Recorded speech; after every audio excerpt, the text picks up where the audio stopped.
मरने के बाद कोई भूत क्यों बन जाता है? क्या आपने कभी रात के वीराने में इन्हें महसूस किया है? ऐसी भटकती अतृप्त आत्माओं के चुंगल में फंसे आदमी का क्या हाल होता है?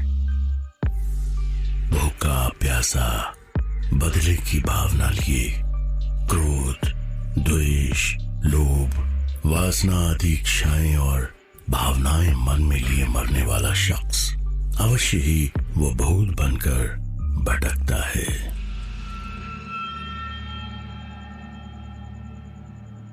इंसानी दुनिया के परे भी एक अदृश्य दुनिया है, लेकिन इंसान अपनी लालच, खुदगर्जी और खुद को मॉडर्न दिखाने की होड़ में उस दुनिया से टकराने की नासमझी कर ही लेता है। गांव के सभी लोगों के मना करने के बावजूद भी उस भूता हवेली के नए नए मालिक बने प्रभात और नीलिमा अपनी पहली रात गुजार रहे थे और अब सोने की तैयारी कर रहे थे। प्रभात इस वक्त नॉवेल पढ़ने में बिजी था और वैसे भी 21st सेंचुरी में प्रभात जैसा एक मॉडर्न बिजनेसमैन ऐसी भूत प्रेत के लॉजिकल बातों पर कहां यकीन करने वाला था। इतनी बड़ी जमीन, वो भी इतने सस्ते दामों में हासिल कर लेने और अपनी फैक्ट्री स्टैब्लिश कर लेने के बाद प्रभात को अपनी बिजनेस स्किल्स और कॉन्टैक्ट्स पर गर्व हो रहा था। वीरानगढ़ एक ऐसी श्रापित और मनहूस जगह थी कि जहां के किसान जी तोड़ मेहनत के बाद भी मुट्ठी भर अनाज में अपना घर चलाने को मजबूर थे। अगर फसल अच्छी हो जाती तब भी किसानों के हिस्से में थोड़ा ही आ पाता था, बाकी अपने आप सड़ जाता था या उसमें आग लग जाया करती थी। उस गांव के राज बाहर की दुनिया में उजागर करने वाला आज तक कोई भी सही सलामत बचा नहीं। गांव को लेकर गांव के लोगों का गांव छोड़कर जाने का मतलब भी असमय दर्दनाक मौत को गले लगाना ही था। मिस्टर भारद्वाज उस फैक्ट्री की जमीन के साथ साथ ही अब वीरानगढ़ के उस रहस्यमय हवेली के भी मालिक बन चुके थे। उस हवेली के हर कमरे में बड़े बड़े झूमर लगे हुए थे। तलवारें और ढाल दीवारों पर जहां तहां टंगी हुई थी। उसे बनाने में ज्यादातर काले पत्थर का इस्तेमाल हुआ था और लगता था कि वो कोई पुराना राजमहल था। वहां के माहौल में मनहूसियत ही मनहूसियत फैली हुई थी। वो शानदार हवेली जो बरसों से बंद पड़ी थी किसी शमशान की तरह वीरान लग रही थी। 100 से ज्यादा कमरों वाली उस हवेली में सैकड़ों राज दफन थे। प्रभात, क्या तुम्हें नहीं लगता कि यहाँ सब कुछ बहुत अजीब है? मैंने गांव वालों के मुंह से भूत प्रेत की बातें सुनी हैं। मुझे बहुत डर लग रहा है। नीलिमा ने अपने पति से कहा। हंसते हुए प्रभात ने कहा, नीलिमा, तुम कब से इन दक्यानूसी बातों को सच मानने लगी? इस गांव के सभी लोग अजीब हैं। उनकी बात छोड़ो। We are modern people, and how can we believe in such superstitions? हम इन गांव वालों की तरह कम पढ़े लिखे और पिछड़े हुए नहीं हैं। देखो, हमारी फैक्ट्री भी बिना किसी प्रॉब्लम के स्टार्ट होने को है। हवेली की सफाई भी हो चुकी है। फिर भी तुम क्या बेकार की बातों के पीछे पड़ी हुई हो? क्या तुम मुझे ये नॉवेल पढ़ने दोगी और ये फालतू की बातें सोचना बंद करोगी? I think you need rest, okay? तभी उस बुतहा हवेली के कई सारे दरवाजे एक साथ जोर जोर से बजने लगे। लाइट्स अचानक बंद चालू होने लगे। इससे पहले कि वो दोनों कुछ भी समझ पाते, अजीब अजीब सी आवाजें आने लगी। कुत्ते रोने लगे। प्रभात ने अपनी पत्नी नीलिमा को समझाते हुए कुछ कहा। डरने की कोई बात नहीं डाली। यहाँ इस तरह की आंधियां चलती रहती हैं और जानवरों की आवाजें आती रहती हैं। लेकिन प्रभात के ऐसा कहते ही उनके कमरे में लगी बड़ी सी पेंडुलम क्लॉक की आवाज उस हवेली में गूंजने लगी। रात के ठीक 12 बज चुके थे। घुंघरुओं की आवाज सुनाई दी और कुछ ही देर बाद नीलिमा ने देखा कि लाल जोड़ा पहने हुए एक औरत उसके सामने से बहुत तेजी से गुजरी। क्या ये नीलिमा का वहम था या सचमुच उसे वो औरत दिखाई दी थी? पता नहीं कहां से नीलिमा के गालों पर खून की बूंदें टपकने लगी। अब वो हद से ज्यादा डर चुकी थी। जो भी हो, नीलिमा ने प्रभात को उस औरत और खून की बूंदों के बारे में कुछ बताना चाहा, लेकिन डर के मारे उसके मुंह से आवाज ही नहीं निकल सकी। कमरे में अचानक लाल रंग का धुआं फैलने लगा और अजीब सी चंपा के इत्र की महक आने लगी। प्रभात, मुझे बहुत डर लग रहा है, हम दोनों को ही यहाँ नहीं आना चाहिए था। घबराई हुई नीलिमा ने अपने पति का हाथ पकड़ते हुए कहा। कमरे का टेम्परेचर अचानक से बहुत कम होने लगा। ये इत्र की खुशबू और ये धुआं सब कहां से आने लगा? अचानक इतनी ठंड क्यों लगने लगी है? यहाँ कुछ तो गड़बड़ है, मेरा दिल बैठा जा रहा है, नीलिमा ने आगे कहा। हवेली में लगी हुई तस्वीरों के आगे रखी कैंडल्स अचानक से जलने लगी और फिर अचानक प्रभात के हाथ में जो नॉवेल था उसमें भी आग लग गई। ओह गॉड शिट! प्रभात हड़बड़ाया। अब डर का एहसास प्रभात को भी हो रहा था। कमरे में अचानक कुछ लोगों की जोर जोर से हंसने और रोने की आवाजें एक साथ आने लगी। इससे पहले कि वो दोनों एक्ट कर पाते, उनका वॉकिंग साइज बेड गोल गोल घूमता हुआ ऊपर सीलिंग से जा टकराया और टूट गया। जोर से धड़ाम की आवाज आई। नीलिमा और प्रभात दोनों ही करीब 20 फीट की ऊंचाई से जमीन पर गिर पड़े थे। वो दोनों पूरी तरह करा रहे थे। नीलिमा की कमर में चोट आई थी और जबान पर दांत टकराने की वजह से मुंह से खून निकलने लगा था। वहीं प्रभात का हाथ बुरी तरह मुड़ गया था। ऐसा लग रहा था जैसे उसके हाथ की कोई हड्डी टूट गई थी। उसकी पीठ पर भी चोट आई थी, वो भी पूरी तरह तड़प रहा था। इसी बीच उनके कमरे में रखे फर्नीचर और बाकी चीजें सब एक एक करके हवा में उड़ने लगी। उन दोनों के दर्द से रोने की आवाज के साथ साथ कमरे में कई लोगों की हंसने की आवाजें जोर जोर से गूंजने लगी। ये सब देखकर दोनों की रूह कांप गई और बिना देर किए वे दोनों लड़खड़ाते हुए कमरे के बाहर भागे और दरवाजा खोलते ही बड़े से मकड़ी के जाल में दोनों उलझ गए। नीलिमा और प्रभात मदद के लिए जोर जोर से चिल्लाने लगे। कोई हमारी मदद करो, help help please, help help us. वो लोग इतनी रात में चिल्लाने के अलावा कर भी क्या सकते थे? वीरानगढ़ में मोबाइल नेटवर्क भी बहुत पुअर था, इसलिए वे लोग अपनी आवाज भी बाहर नहीं पहुंचा सकते थे।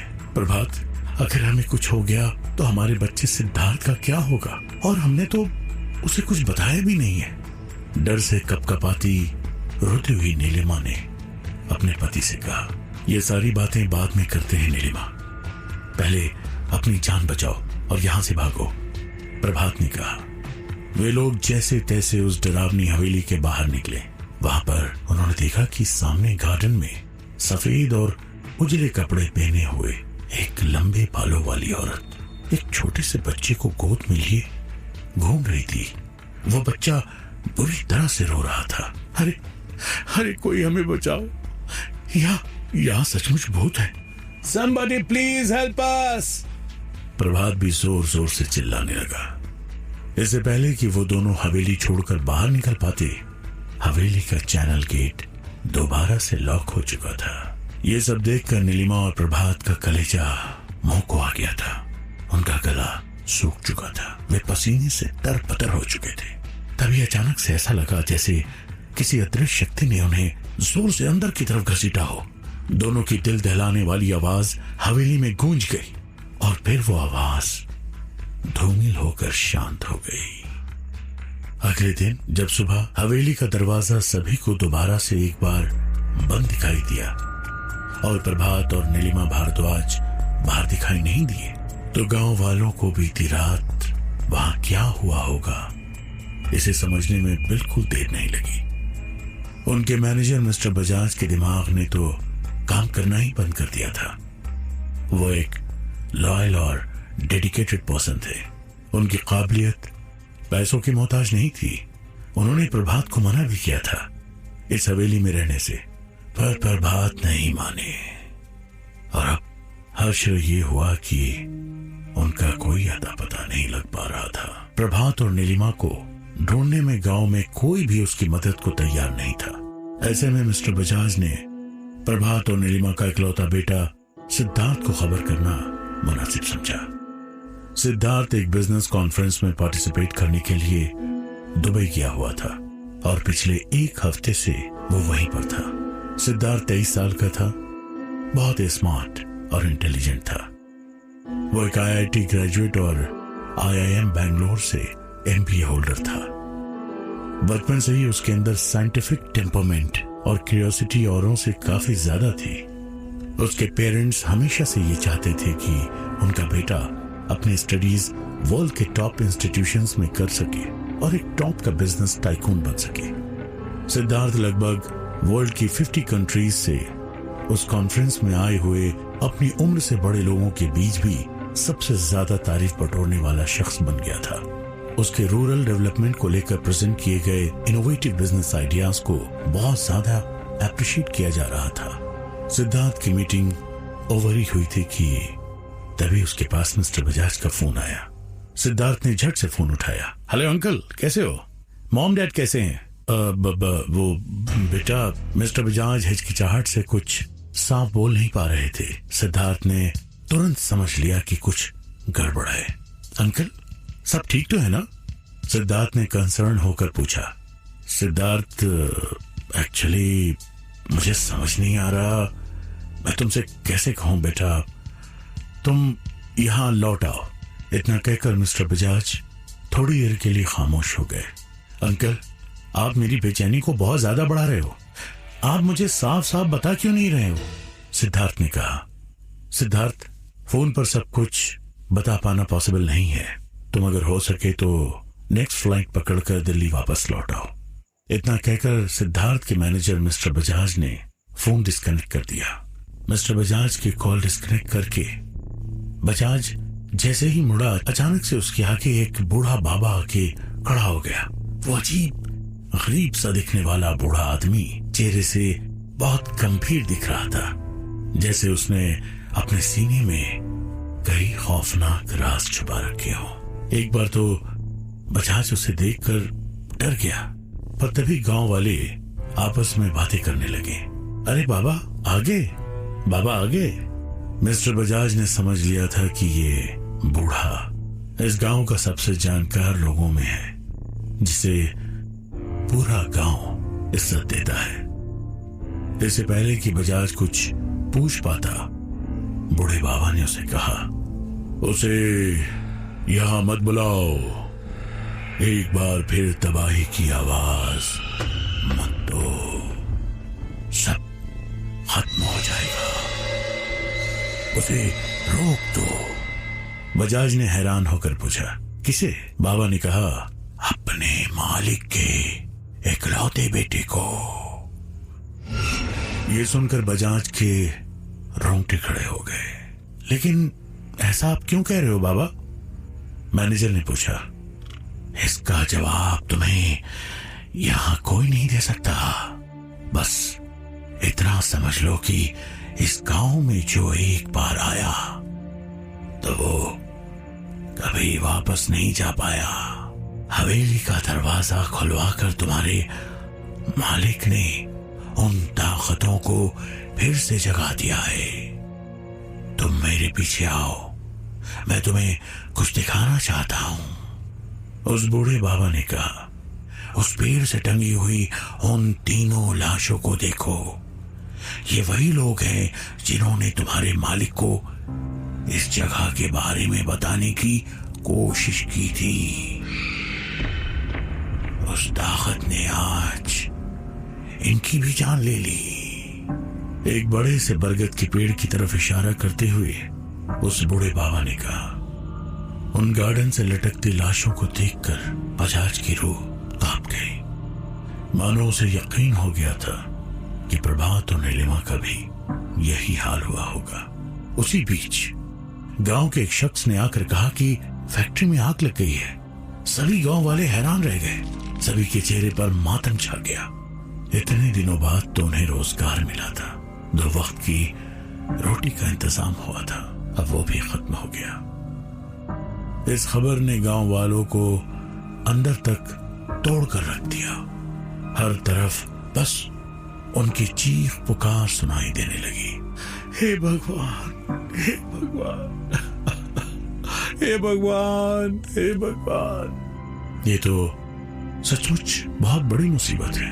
ये सब क्या हो रहा है? चाहे जो भी हो, मुझे सिद्धार्थ को रोकना ही होगा। सुशील बजाज ने अपने आप से कहा और तुरंत सिद्धार्थ को फोन किया। तभी अचानक से उनका मोबाइल एक स्पार्क के साथ बंद पड़ गया। बजाज ये देखकर डर गया। बूढ़े बाबा ने कहा, अलीशा, अलीशा। बजाज समझ चुका था, अब उसके पास और कोई चारा नहीं है। सिद्धार्थ अगली फ्लाइट पकड़कर रात को भी दुबई से जयपुर आ जाएगा और कल सुबह तक गांव भी पहुंच जाएगा और उसके रोकने के लिए बजाज को गांव के बाहर जाना ही होगा। सुबह होते ही मिस्टर बजाज सिद्धार्थ को रोकने के लिए अपनी कार में निकल चुके थे। फ्लाइट सुबह 3 बजे जयपुर इंटरनेशनल एयरपोर्ट पर लैंड करने वाली थी। कार के गांव पार करते ही शमशान के पास सड़क किनारे लगे बरगद के पेड़ के नीचे से गुजरती हुई कार के सामने अचानक से एक पेड़ की बहुत बड़ी डाल गिर गई। ब्रेक लगने से पहले ही कार उससे टकरा गई। धड़ाम जोरों की आवाज हुई। मिस्टर बजाज का सिर कार की स्टीयरिंग से बहुत जोर से टकराया। उनके सिर से खून की धार निकलने लगी। कार के बाहर निकल पाना उनके लिए लगभग नामुमकिन हो गया था। उनकी आंखों के आगे अंधेरा छा रहा था। तभी अचानक कार के सामने के शीशे पर उन्हें एक बेहद खौफनाक चेहरा दिखाई दिया और डर और दर्द के मारे जोर से चिल्लाए। तभी एक पत्थर आके उनकी कार की खिड़की से टकराया और खिड़की का कांच टूट गया। सामने सिद्धार्थ खड़ा है। अंकल, डोंट वरी, मैं आ गया। सिद्धार्थ गांव के अंदर आ चुका था। उसे पास देखकर मानो बजाज ने स्ट्रगल करना छोड़ दिया और उनकी आंखों के आगे अंधेरा छा गया। अब क्या होगा? क्या सिद्धार्थ भी उस अनजान शक्ति का शिकार बन जाएगा जिसने उसके मां बाप को गायब किया है, या फिर सिद्धार्थ अपने मां बाप को ढूंढने में कामयाब हो पाएगा? आखिर कौन है ये शक्ति जिसने इतने सालों से गांव वालों का जीना हराम कर दिया है? उसके बारे में बातें करने पर लोग मारे क्यों जाते हैं? ऐसे अनगिनत सवालों का जवाब जानने के लिए सुनते रहिए।